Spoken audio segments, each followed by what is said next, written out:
Alright, today we're starting the Soul Kelly bag. This bag is relatively simple. We'll begin with the strap loop, leather, bonded leather, and the zipper pull tab, applicably to all the leather pieces. Then bond them together one by one.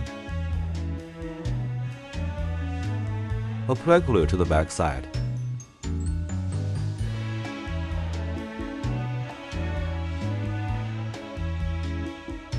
Then bond the back layer. This forms a sandwich structure. Place the pattern on top. Punch holes and trim it precisely. After trimming and punching, stitch where needed. Edge paint where needed. Then set this part aside. It's ready for later use. Now let's make the internal insert pockets. There are two insert pockets. One is the front zipper pocket, and one is on the back panel. One is an open pocket in the front, the other is a zipper pocket in the back. There are a few common ways to make these inner pockets. One way is to use a large piece of leather, fold it in half, then punch holes. That's the first method. The second one is making the front and back pieces equal in size, then gluing them together. After bonding, trim the edges. There's also a third method, which we're using today. It's called folded edge binding. For folded edges, the top edge includes a folded portion. If this is the interior leather, then the exterior leather folds over to wrap around the edge of the inner leather. This method is called folded edge binding. These are the three common methods. Note down, areas with folded edges must be skyped in. Obviously, draw a guideline for the folding line. Then align the interior leather and glue it right along that line. Carefully match the edges. Glue it along the line.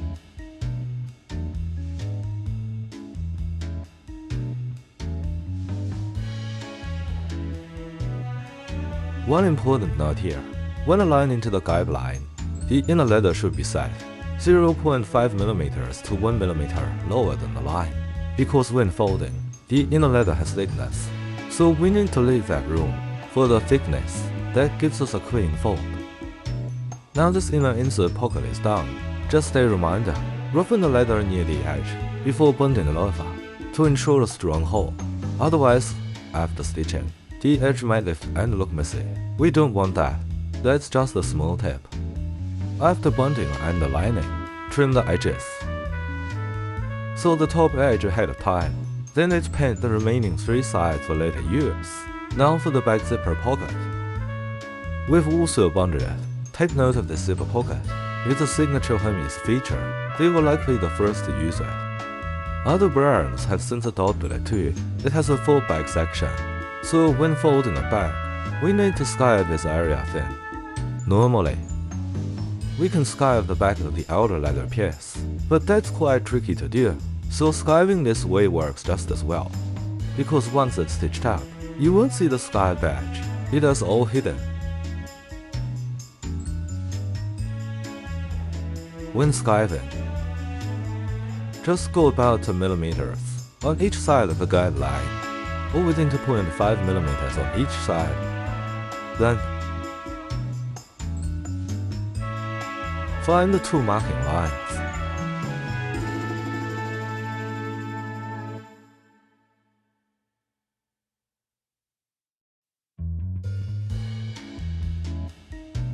Grab a knife. Cut a V groove here. Since both the inner and outer leather are thin, go slow and careful. Be precise and gentle.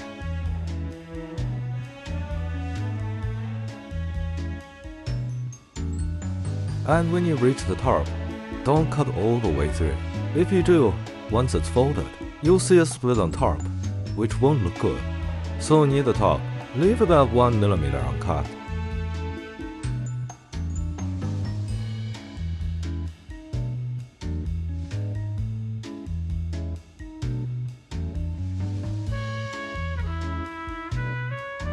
Just cut a big groove like this, basically thinning out the interior leather.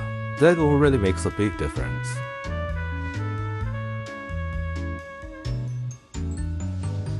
This way the folded edge will look really refined. This is the back zipper pocket. Same thing, edge paint the three sides.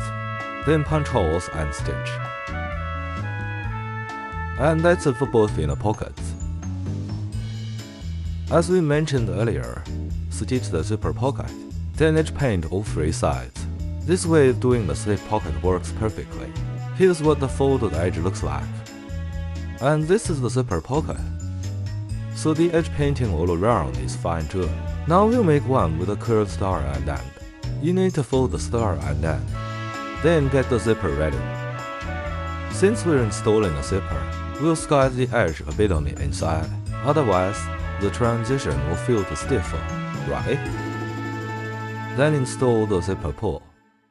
And position it. Stick it on this side. Make sure the top stop faces this direction. This is how it should look. Just like that. Stick it on the corner. But don't place it right against the base. Leave about a millimeter of space, because when you fold it over, there's some thickness. Once that side is stuck in place, get a leather strip about 0.8 mm stick ready. Edge paint this side first, then on the other side, squeeze it to a feathered edge. It'll be used as a zipper cover. On branded bags like these, they will never leave the zipper tip exposed, nor the flash side. Unless it's a design choice, they will never expose the flash side. That's the logic behind this. Now I'll go ahead and install the zipper, aligning and gluing it in place. Zipper attached.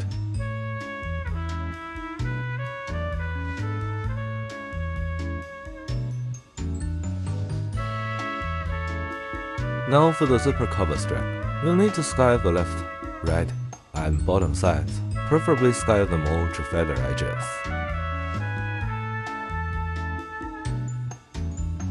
Once that strip is in place, we'll first sew this line.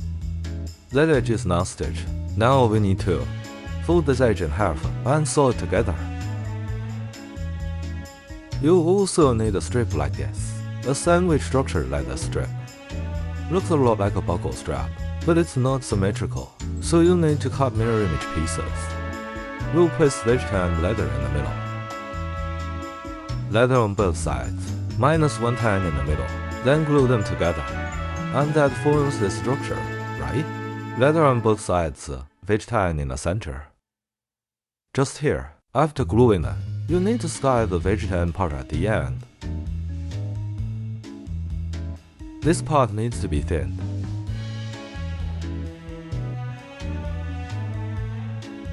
Then stick it in place. And then trim it neatly. Once trimmed, we'll edge paint all sides except the seam. Everywhere else should be painted in advance. Okay, we're done sewing this side of the zipper pocket. We can set it aside for now. See this part? That has the base. And it's a turn bag with piping, right? So, this part is pretty much the same as last time. The method is nearly identical to the bollard. The only difference is the shape of the base. As for reinforcement, you can use box leather or vegetable tan leather. Large leather fiber works too, but for this tutorial, I want to try a new type. It's a composite reinforcement material. Not sure how it will perform, so I want to test it. If it works well, I'll add notes to the pattern. Alright, now let's glue these 3 layers together. Note this is the outer base leather. This is the interior leather. When gluing, fold all edges inward with a slight curve. This is the interior leather. Apply a curve upwards. Apply glue. Then align and stick it together. After sticking it, this edge will need tender 309K glue. Just apply glue along the edge. After applying the glue, stick the interior leather properly.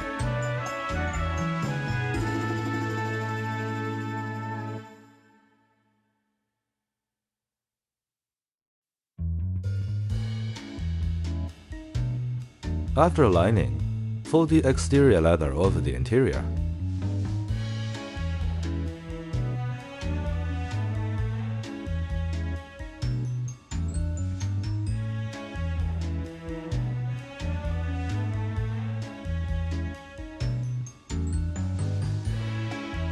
OK, apply glue again along the edges. Stick on the piping. Alright, apply glue to the edge, then stick the piping firmly. We'll skip this part, nothing interesting about applying glue. Alright, the glue is now applied. Now regarding the bottom part, there are two things to note. Our exterior and interior leather are the same size, so when curved and folded, the interior leather will extend beyond, so the edges won't align. Now use these scissors to trim the excess interior leather along the shape of the exterior leather. Trim all around. That's the first point. Second point, this piping usually has two closing methods. Last time on the bowling bag, we closed it this way, right? Open it up. Let this side overlap a bit, then wrap it over, trim a bevel, and form a loop closure. This time, we lines use a small page piece. Mark the center line, stick it on in advance, then fold both sides over. Let it wrap over that patch. So these are the two closure methods. This time, this method is easier, and it looks pretty decent. Just has a more visible seam. Alright, I'll go trim it. Okay, when sticking the piping, we all know that a protruding corner is called a yang jaw outer corner, and a recessed corner is a yin jaw inner corner. At the outer corners, just snip it with scissors, and here, we will cut a triangle. That way it will adhere more naturally.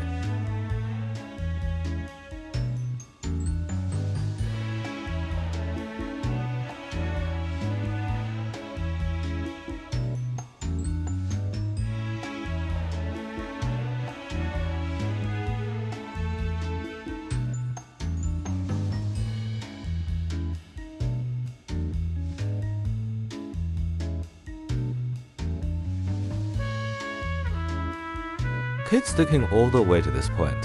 Mark it here. Be precise in this part, otherwise, after trimming both ends, the joint might not align well, which won't look good.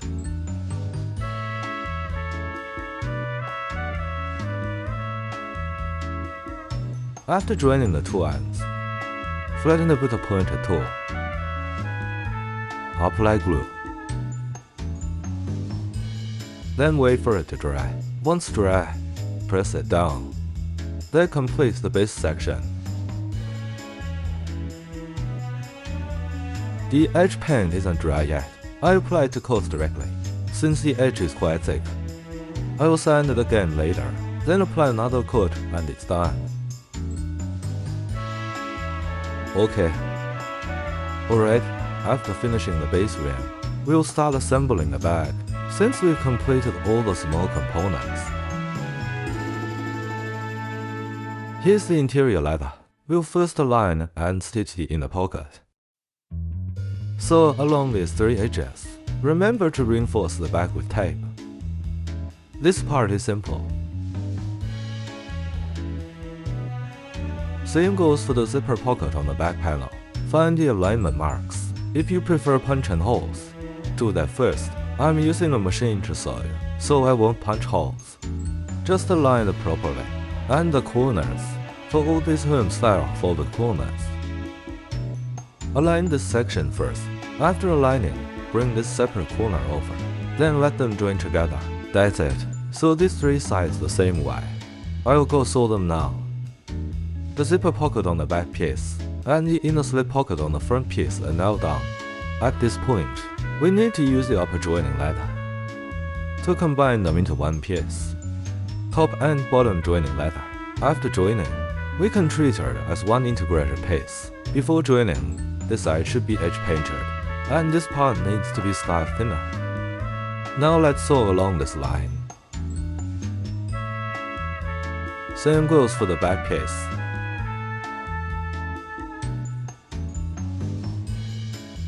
Once we've joined them together, front and back pieces, this area must be reinforced with reinforcement tape. I've seen too many people go wrong here.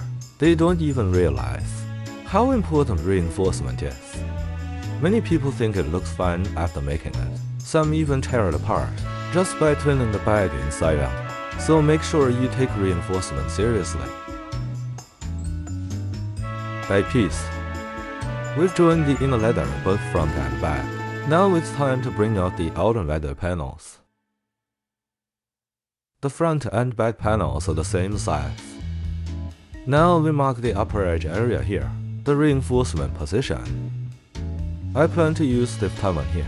I'm just using this as an example. This needs to be reinforced. And how do we apply glue for the reinforcement? You should know this already. Let's go apply the reinforcement then.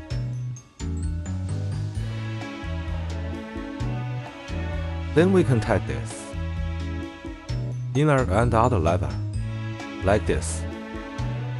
Align them along the edges. Then there are a lot of holes for strap loops here, so we need to glue those areas too. The rest just glue along the edges. Then apply curved adhesion in areas like this, because it's going to form a bucket shape, right? So these parts need to be curved. Same with this part had some curve when sticking. Then glue and stick it together. I won't demo this part now, just make sure to mark the midpoints. Now for the inner leather. This is how we apply glue. These two spots will have strap loop holes. As for the outer leather, also apply glue along the edges. And these two holes, glue them well too. Then we can stick them together.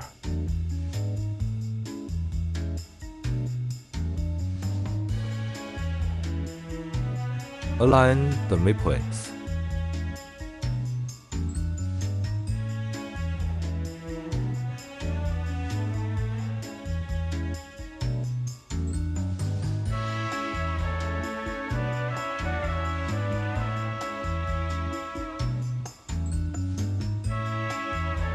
And apply a slight curve when sticking this side.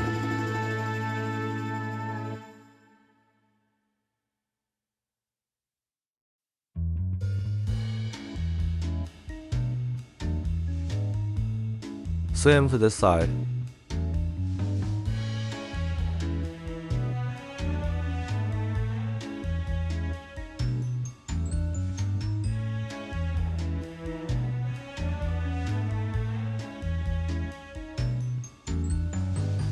Then apply some curved adhesion along the bottom edge too.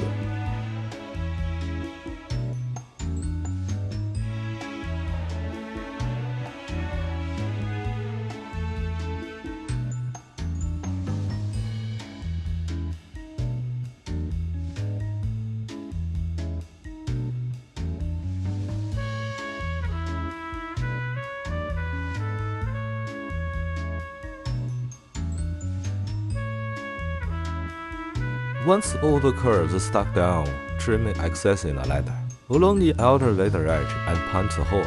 Then the top edge can be stitched and edge painted. The front piece follows the same process. So I will demonstrate that again. Once I glue together, we'll move on to stitching and edge painting.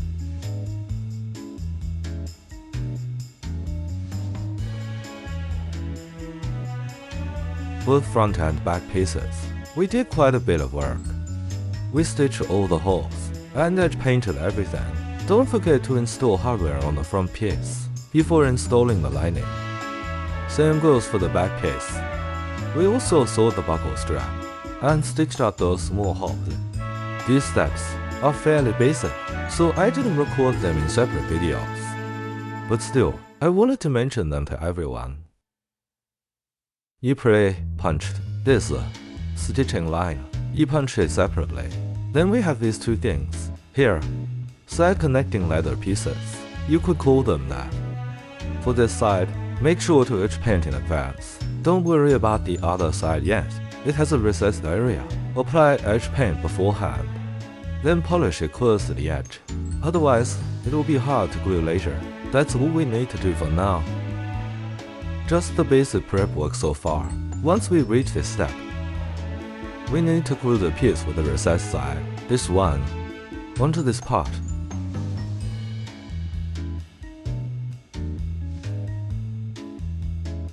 Basically, sandwich it between the front and back pieces.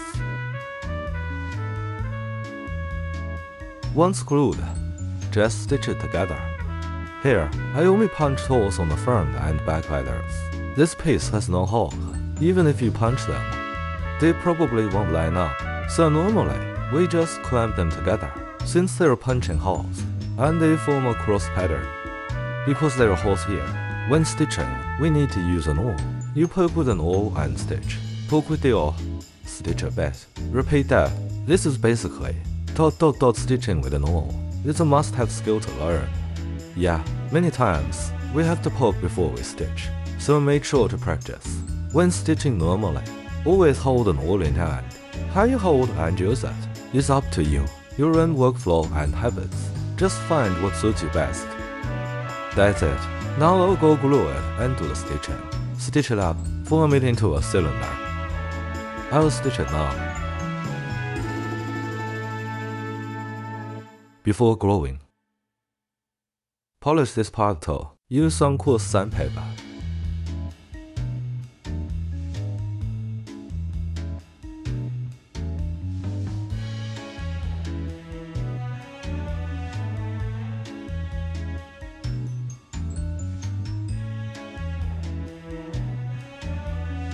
After polishing, apply the glue.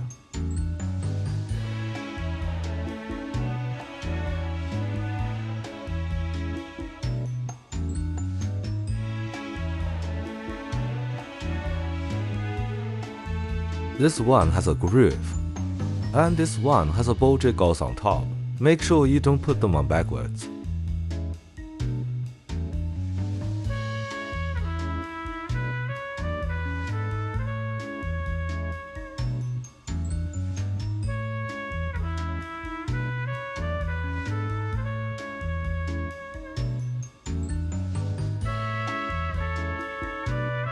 Once aligned, apply another layer of glue.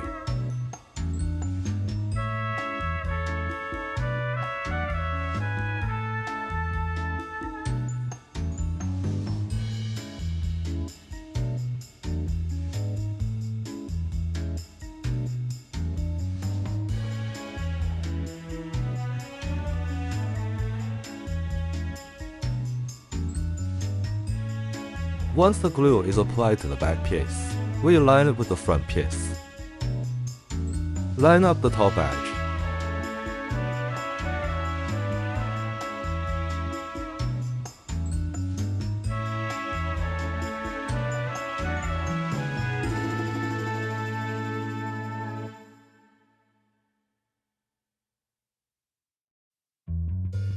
Good. After aligning them, we can go ahead and stitch. After stitching both sides, we'll edge paint them. While waiting for that to dry, let's handle the shoulder strap. This strap is really wide and long. I don't know how much others charge for a belt kit, but this uses way more material than a belt. Like, definitely more material than a typical belt. At least 1.5 meters. Mine is currently 1.5 meters, and when I tried it on just now, it felt a little short. But since this is just a sample, I won't stress about a 10 centimeters difference.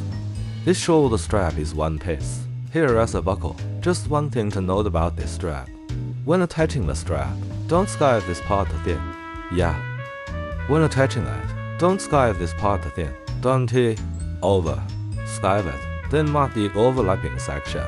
To be precise, the overlap location. Mark that accurately. Then punch a hole for the buckle. Install the buckle. Then slide the leather keeper into place. Since this part wasn't thin too much, when folded like this, it creates a ridge, right? And the leather keeper can sit right against that ridge. Place it inside, then fold it over. And align the other end flat. That's the whole process. It gives the strap a very consistent thickness. That's the method and key things to note. Let's take a look at the finished piece later. As for the back strap, I've already applied 2 coats of edge paint. This little thing, we don't need to go over it, right? The decorative lines need to be sewn. I'll just run it through the machine. That's it. The edge paint here is quite long, needs sanding. I actually made this sanding jig during the new year. It's for straight edges like this. Works quite well, just clip it on and sand directly.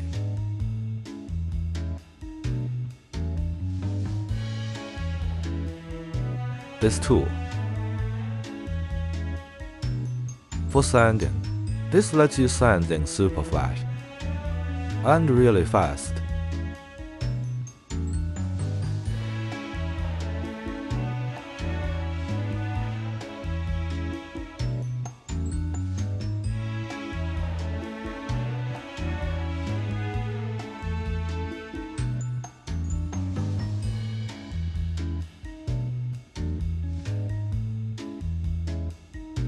Of course, there's still some flaws with this tool. It's not perfect yet. This is just the first version. There are a lot of rough areas. I might make it longer. This is probably the shortest version, because it's the most versatile. For strap pieces like this, I might make one that's a meter long, and maybe a few more versions. So I can adapt it for different use cases. After all, these little tools, yeah, in the future, 1000米 these little tools really help with mass production, and also improve consistency and efficiency, so they're very helpful. This tool is quite handy.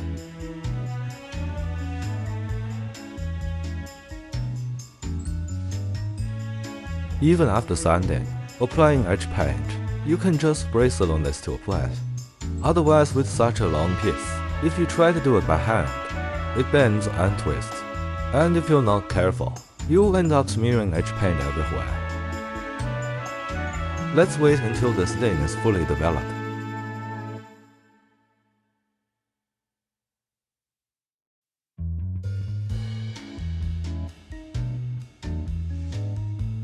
Alright, let's take care of the edge paint first. And then we're done with the edge paint along the main body sides. That is finished. Yeah, I applied to the cords. I'm not going to do more. Let's leave it like this. Just lightly sand the bottom edge here. Then we'll flip the bag. After flipping, we'll attach the bottom panel. At this stage, we're basically back to the familiar state, right? Forming a cylinder. Then attach the base and it's done. This is true for a lot of totes. Yeah, this structure is everywhere, right? Like those Bacordant styles. Even that bow light I made the other day. Bow light, it's the same idea. So with this structure, there's really not much more to explain. Once you've done this structure, the rest is easy. The only difference is in the shape, right? As for the process, there's really no fundamental difference. Let's briefly show the remaining steps. 待说多, because once the bag is at this stage, there's really not much more to say. Honestly, I don't even know what else to say. This bag has a big opening, so it should be pretty easy to flip.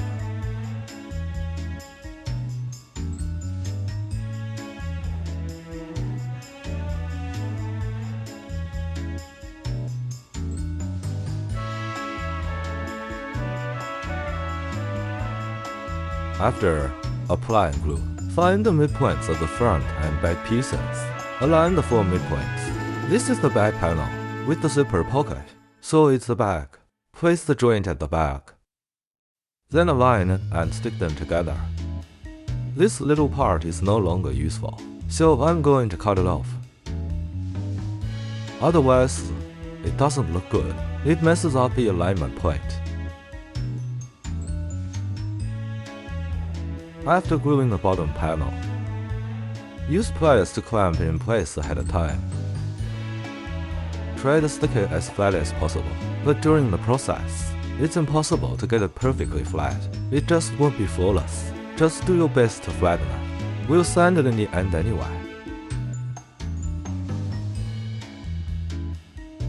This type of base is a bit different from the bollard we made a few days ago. The bollard had a bigger inner base, and it used piping. This one uses edge paint. That's the difference between the two. When doing piping, we don't punch pricking irons on the body or the base. We punch after wrapping it around. This one can be done the same way, but there's another method. You can pre-punch the holes on the base first, then glue it in place.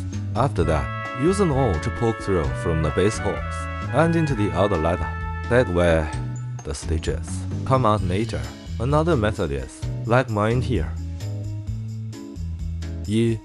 didn't pre-punch holes, so I just use a compass. 2. Draw a guideline. Draw a line on the side as well.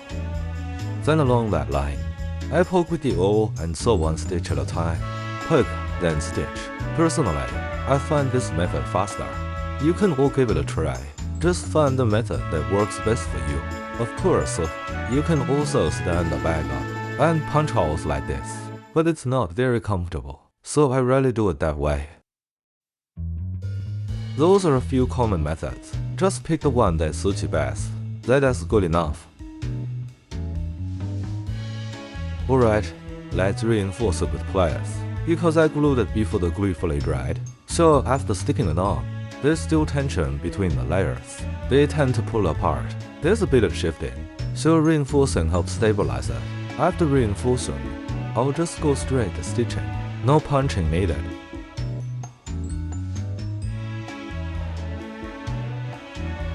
Let me repeat, like I said with the bullet last time. How to find the base edge ridge? You pinch it with your fingernail, whether you use pricking irons or an awl. You must stab right into that ridge. You'll feel it once you touch it. Use your nail, slide down along the firmer part. You'll feel it suddenly become soft. You'll know what I mean. When you touch it, it's hard to imagine just by listening. Kind of abstract, so you really have to feel it and find that ridge. For example, I found the ridge. It's roughly in this direction, at about this width. So that's the width, right? Then you use a shaping stick or something. I'm showing it this way so you can see it clearly, but in practice, I really need to use this. It's roughly along this line.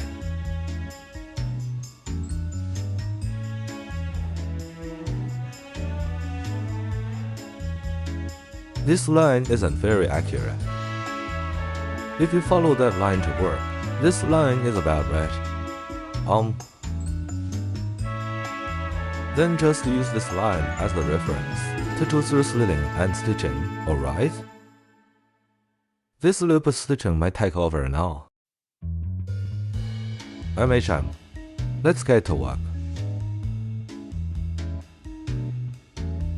You can prepare several of these awls. Awls like this are very cheap, so I always prepare a bunch, all different lengths and thicknesses. I polish all these myself, for different work situations. The requirements are different.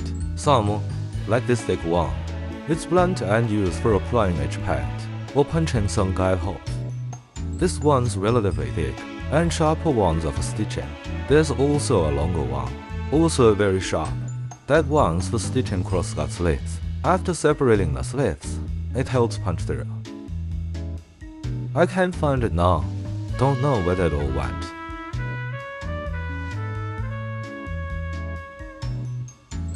And when you buy these tools, they all need to be modified. You should be aware of that. It is not like you can just use something right out of the box. That usually means you won't get the best performance from it. Because the people making the tools don't make leather goods. They don't use the tools they make. They don't really know what makes a tool good or bad, so you have to fine-tune it during your own work. That's why all craftsmen often don't like others touching their tools, because if they lose it, or it gets damaged, they spend so much time getting it broken in just right. It's not even expensive, really cheap, very affordable, but breaking in a new one again wastes time, right?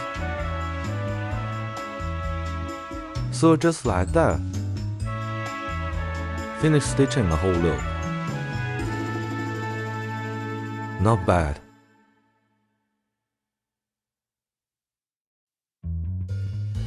As for whether your stitching is neat or not, that just comes with doing it more or nature. If you don't stitch much, it definitely won't be neat, just like handwriting.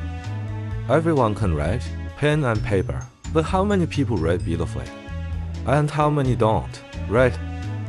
You don't even need to ask people with bad handwriting. No need to ask anyone really.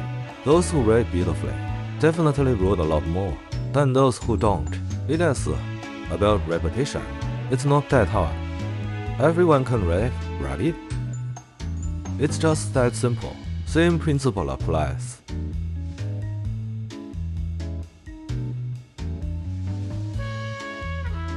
Now about the thread. What if the thread isn't long enough? Like in this case, how to connect a new thread. If you ask this question, you basically mean everyone knows how to add thread.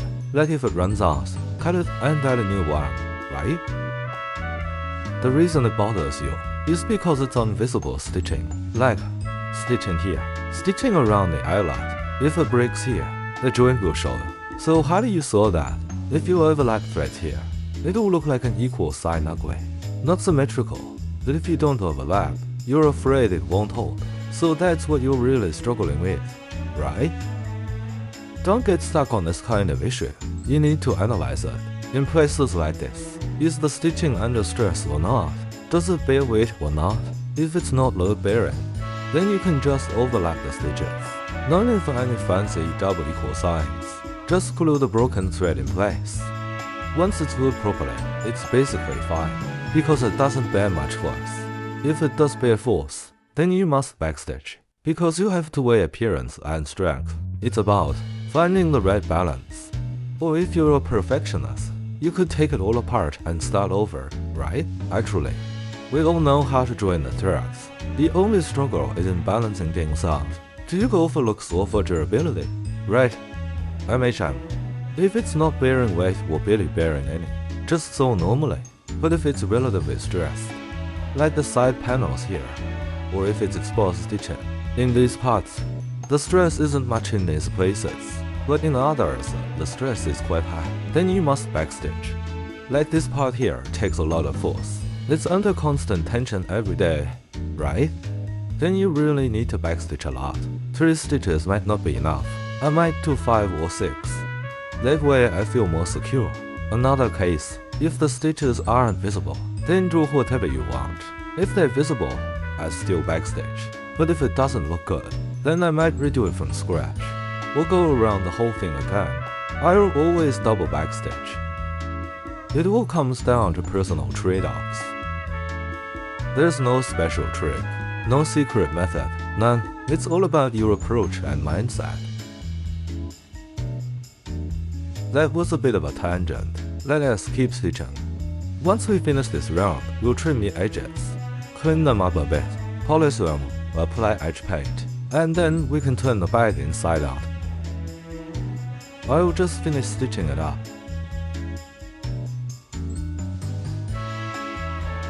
Alright, the bag.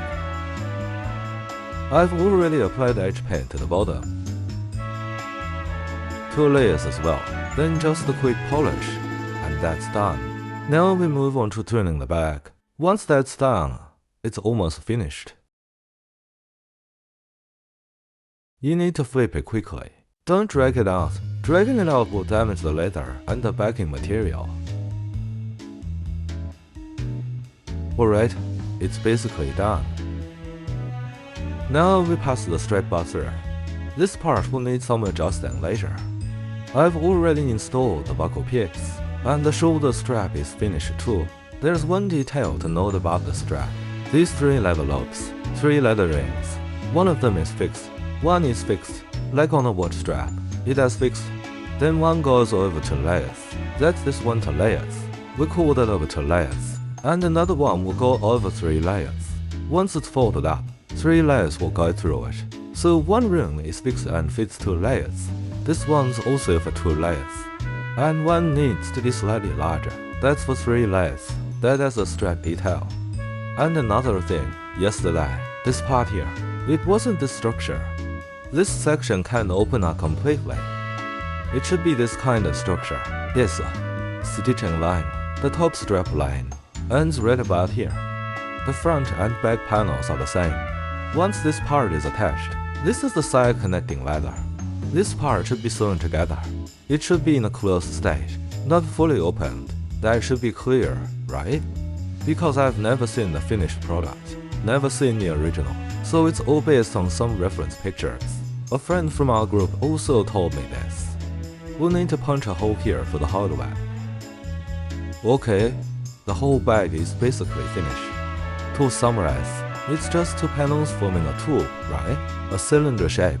Then attach this pipe base. And this part, later we'll pinch it into shape with pliers. Also, this is just dust, not dirt.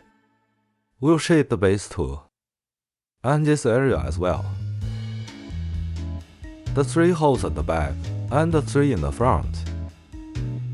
Just like that, after drilling a turn, this part will naturally form a plate. Then we'll hammer the plate flat to set the shape.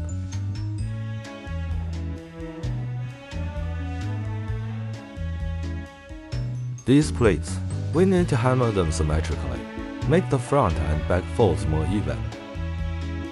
That's basically it. Now I'll look for the pattern to punch the hole. There's still one piece of hardware left.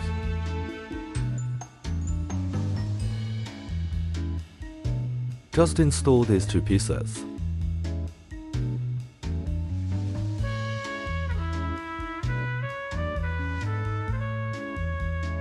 Find the opening pliers.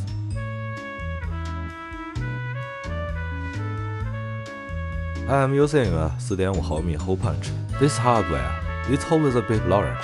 Even when expanded fully, it's not wide enough. So now we'll use a plier with a wider opening. I'm using these bird beak pliers for shoemaking. Just pry it open like this. And that's good. Expand it about 4 to 5 millimeters. Don't stretch it too much. Then insert it. After inserting, use this kind of plier. Grip it like this, then close it back up.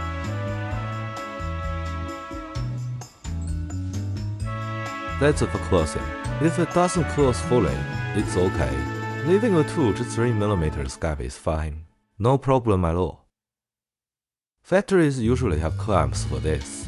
You just clamp the ring upward, clamp it here. Since it's open here, it doesn't affect it much. So just a slight closure will do. It's meant to hold the wide shoulder strap, so as long as the strap doesn't slip out, it's fine. Now let's thread on the strap. It threads through like this.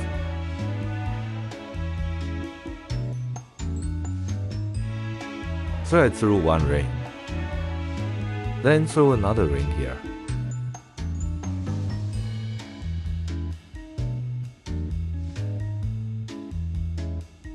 Thread these 2 rings first.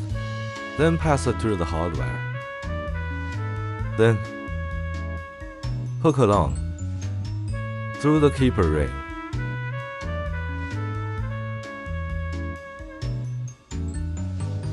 Then pull the second ring over. To lock it in place, my strap was left, a bit short from before. This kind of structure wastes leather. This threading structure, and that's how the strap is threaded through. The keeper ring passes through 1.5 layers of leather. This area passes through 3 layers. Not literally 3, just 3 layers of strap leather.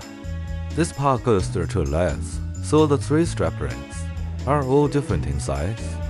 You can adjust according to the actual thickness of your strap, just tweak it as needed. Then take this. Plate shape it a bit, shape this plate too, and that's the finished bag. This bag should be very practical, because it opens up quite wide, and the capacity is good. And it's wide, and the shoulder strap is well designed too. Overall, it's a comfortable design. This bag focuses a lot on practicality. Let's hang the hardware first, and then find a nice shape for the bag. Adjust these folds a bit.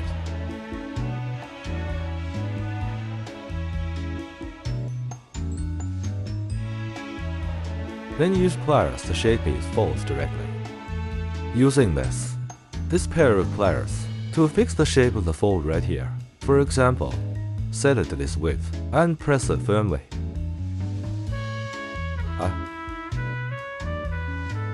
Secure the top part and let the bottom stay in a natural shape. Then find a roughly symmetrical point, and press that too. And now, this big piece is done, this one. Due to the camera angle, you can't fully capture the whole thing well, but the overall proportions are fine.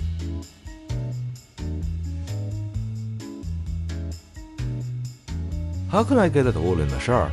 I'll take a few photos later. I can't really fit it well into this video.